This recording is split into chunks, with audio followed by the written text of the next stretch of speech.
Timingan kay akong anak na uli in town, so makapabaksin na gid siya sa amoang ero nga si Whitey. Baksina ni siya anti-rabies. Anti-rabies karo Whitey ha, yang inahan ni Whitey.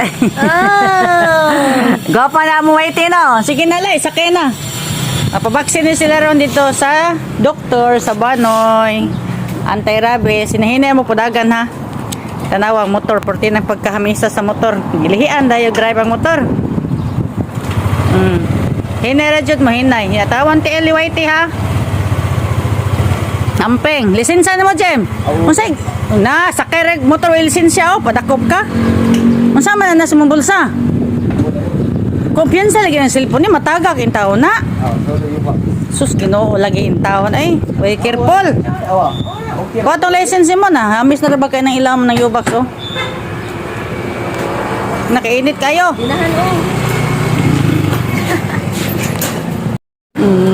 Daka na mo. Sa maning mo biyahe nga di man kuan, hinirap. Anti ka mo tay mabali na. Ikaw na mo. Ina, anti-rabies na ha. Hinay mo, hinay. Yawe Jem, bisig mahog ng yawe Jem. So ato na sila guys. So karon guys, moadto na pud sila sa Balaman ha. Kay magkuan sila, magpayo na pud daring spray. Dalhon ni kuan, technician, electronics dai. So gamit kay guys, nga na uli ay. Daghan kay siya nahimo ron, nagpabaksin si Ero, ya sunod magpayo aning spray. Taka na mo ay, hinahina dagan na. Bantay. Payo na po sila itong spray para sa farm. Dalo na po to dito kay dili siya mo function sa charge. Gamit kayo kung anak ka na uli. Daghan kog nasugo niya.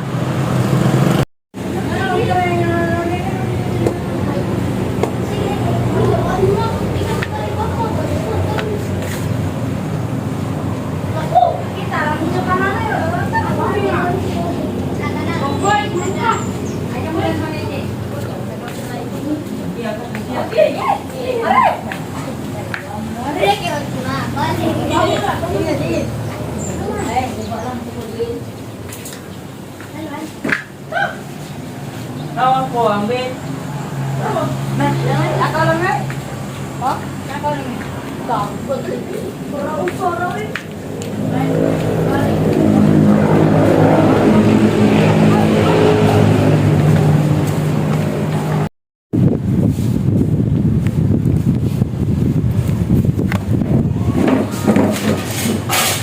Unsay trabaho mo di ay? Hala, nagamit lagi kag kuan. Kaya mag-caramelize mo ko. Sus, sam na silian mo nang kuan. Nagkalat mo yung lamisa dire eh. Magluto og popcorn. Basta magluto gani, magtan-aw gyud og kuan. Sa pagluto caramelize. Sayngan? Ano? Sus, Ginoo ni ila. Basta magtapok na gani guys, hala. Oy, ayo ko no. Gusto mo sa tadri. Ha? Oh. Pila ka buok? Dua lang, ila. Size. Ang size, ano ako sa? Size ang duha. Saan nga eh? Uy, saan eh? Magkaan, uy. Tambok na kini siya guys ay. Tambok.